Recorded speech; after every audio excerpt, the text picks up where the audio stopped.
औज़ुबिल्लाहि मिनश्शैतानिर्रजीम बिस्मिल्लाहिर्रहमानिर्रहीम।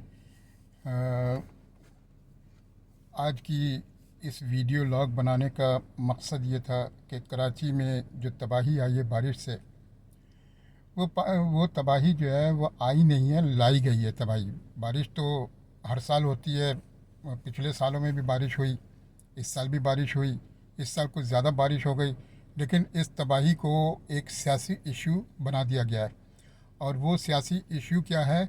उस सियासी इशू के पीछे अगर आप जाएं तो उसके अंदर ग्रेटर पंजाब की कहानी नज़र आ रही है। ग्रेटर पंजाब की कहानी के लिए जो जो गद्दार हैं उनको एक टास्क दिया गया है, सितंबर के हवाले से, 6 सितंबर के हवाले से, यौम दफ़ा यानी फ़ौज के दफ़ा का दिन, उस दिन एक प्रोग्राम दिया गया है कि आप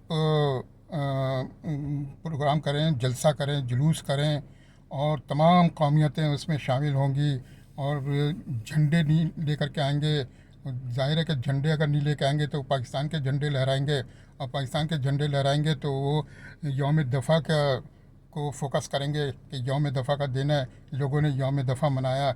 उसमें जो है ना कराची के लोगों को, सिंध के लोगों को भाषण दिया गया कि वो तालीम के ऊपर बात करेंगे, सफाई के ऊपर बात करेंगे, कराची के जितने भी जुमला मसाइल हैं उसके ऊपर बात करेंगे। ये सारी चीज़ें जो हैं ये एक ड्रामा है, उन लोगों को दोबारा से एक्टिव किया गया है और ग्रेटर पंजाब का ख्वाब जो है ना उसको पूरा करने के लिए ये सिलसिला शुरू किया गया है। हमारी इल्तिजा है, गुजारिश है कराची के रहने वालों से और सिंध के तमाम सिंधी बोलने वाले सिंधी और कराची से उर्दू बोलने वाले सिंधी जो हैं उनको साजिशों को खुदारा समझें, साजिशों को देखें। क्या क्या साजिशें हो रही हैं, यह आज से नहीं हो रही, ये बरसों से हो रही है।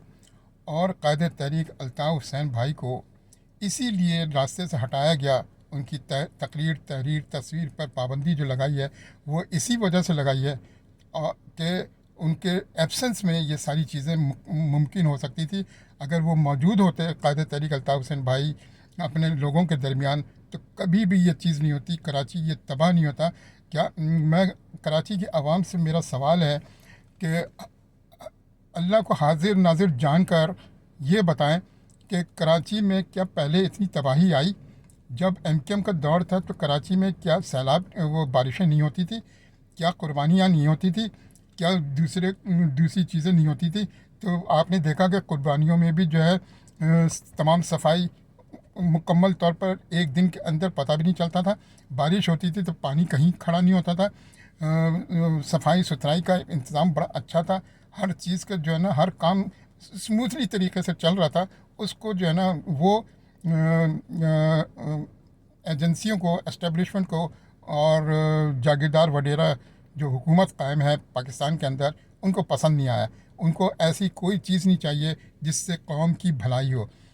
एक अहम बात मैं बता दूं, ये सी पैक माहदा जो है चीन के साथ, सी पैक माहदे का एक बहुत बड़ा इशू जो है वो है कराची।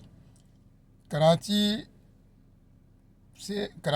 चूँकि इकनॉमिकल हब है और कराची के पूरे सिंध में मादनियात और बहुत सारे ऐसे चीज़ें, तेल वगैरह, ये सारी चीज़ें मौजूद हैं। उस पर कब्ज़ा करने का इनको एक बेहतरीन मौका मिला कि चलो भाई, ये बारिश हो गई, तबाही हो गई, अब इस तबाही के आड़ में जो है हम अपना गेम खेलें, अपना गेम प्लान पूरा करें। सी पैक के थ्रू उनसे पैसे ले करके उनसे ये इमदादी कामों का जायज़ा लेंगे और काम शुरू करेंगे।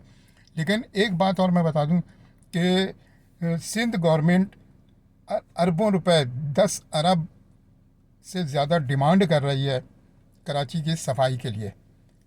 और कराची से मुलाकात सिंध के इंटीरियर इलाक़ों में जहाँ जहाँ तबाही आई है उसके लिए 10 अरब डॉलर का मुतालबा कर रही है, जिसको मरकज़ रिलीज़ नहीं कर रहा। मरकज़ जो है ना वो उसमें रखना डाल रहा है। और उसकी वजह यह है कि सिंध गवर्नमेंट को 10 अरब मिल गए, तो 10 अरब में 1 अरब भी कराची के ऊपर नहीं लगाया जाएगा।